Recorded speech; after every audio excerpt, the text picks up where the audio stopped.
magandang araw mga kasari-sarites dahil araw ng linggo ngayon. Akala ni Ate Tintin makakapagpahinga siya. Pues nagkamali ako dahil sa katutak ang trabaho ko ngayon.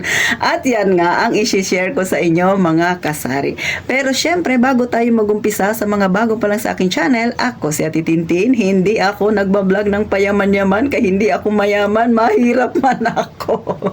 Sinishare ko lang sa inyo yung aking sari-sari store journey, yung mga problemang kinakaharap nating mga may tindahan. Kung gusto mong humingi ng kaunting payo kay Titintin, mag-comment ka lang. Pwede rin naman yun sa abot ng aking kakayahan at sa pagiging kamarites ko talaga. Sana magkaroon kayo ng idea mga kasari. Pero syempre, sana paki-subscribe nyo naman si Ate Tintin, ha? Tsaka syempre, paki-like na rin ang aking video kung super relate ka sa trabahong pangtindahan mga kasari, at pakishare na rin kung hindi kayo busy. At syempre pa mga kasari, umpisa na natin ang Real Talk na Chismisan. Pero bago tayo mag-umpisa mga kasari, dahil linggo nga ngayon, gusto ko lang i-shout out sa inyo yung talagang yung lagi nagko-comment sa akin. Hindi na kailangan magpaalala. Thank you very much pala kay Ma'am Ellen Pilar, tapos kay Ma'am Rebecca Cansana. Thank you din ma'am. By the way mga kasari, si Ma'am Ellen Pilar, matagal ko na ito siyang subscriber, lagi ito siyang nagko-comment sa aking video, laging nanonood. Kaya thank you very much Ma'am Ellen Pilar. Next si Ma'am Rebecca Cansana, si Neil Mendoza, taga rito rin daw siya sa Palawan, tapos ngayon yata parang nasa Manila na siya, hindi ko rin sure, pero nagko-comment din ito. Siguro si Neil parang nasa isang buwan pa lang yata itong nakita ko na nag-start siya na nagko-comment sa aking video. Kaya thank you very much Neil. Syempre kay Sister Merasol Tumines, thank you ma'am sa iyong panonood. Ganon din kay Madam Mukhang Artista, thank you very much. Sa mga gustong magpa-shoutout dyan, mag-comment lang kayo sa baba. Kapag linggo at hindi busy si Ate Tintin, abangan nyo na dahil shoutout time natin yon mga kasari-sari. At syempre pa, ito na mga kasari, kaya si Ate Tintin pala ay nag-video ngayon, nag-vlog ngayon, ipinapakita ko sa inyo ang trabaho ko kada linggo. Kasi akala ko makakapagpahinga ako mga kasari. Kayo ba ganyan din ba? Pag linggo, ini-expect na inyo makapahinga kayo, pero ang daming trabaho sa tindahan. Katulad ng, tcharan! Gumawa ako ng peanut butter. Dahil ako ay nagbenta. O diba, mukha na talagang pera si Ate Tintin. Syempre, para may pandagdag tayo sa ating ipon, mga kasari, kailangan tayo ay mag-sideline pa. Kasi minsan, sa totoo lang, no, minsan mahina talaga yung tindahan. Kaya syempre, para kahit papano makadagdag sa ating ipon, kailangan natin ito. Huwag tayong pakampante.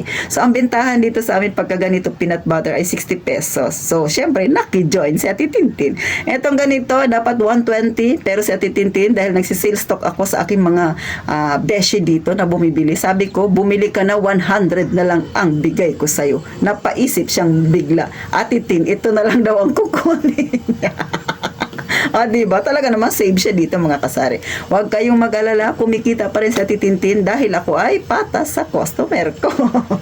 So, sa totoo lang, no, ay, hindi naman sa ayaw kong kumita ng malaki, pero syempre dahil ang karamihan ng bumibili kay Ate Tintin ay kaparehas ko lang din, nasa masang pamumuhay, so ayaw ko rin ng masyadong managa sa presyo mga kasari. Doon lang tayo sa kumikita si customer at gusto rin kumikita si Ate Tintin at gusto rin ni customer yung presyo, para syempre win-win situation tayo mga kasari.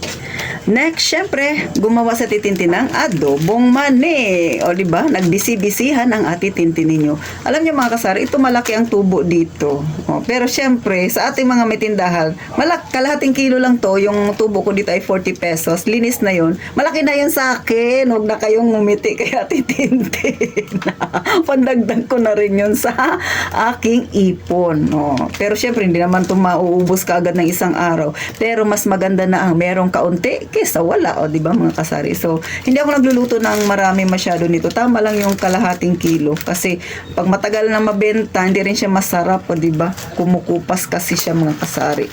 So, ganyan ang aking ginagawa kahit araw ng linggo. At marami pa akong dapat nagagawin. Dapat may schedule pa ako ngayon mag-repack. Pero hindi ko na kaya. Napagod na ako mga kasari.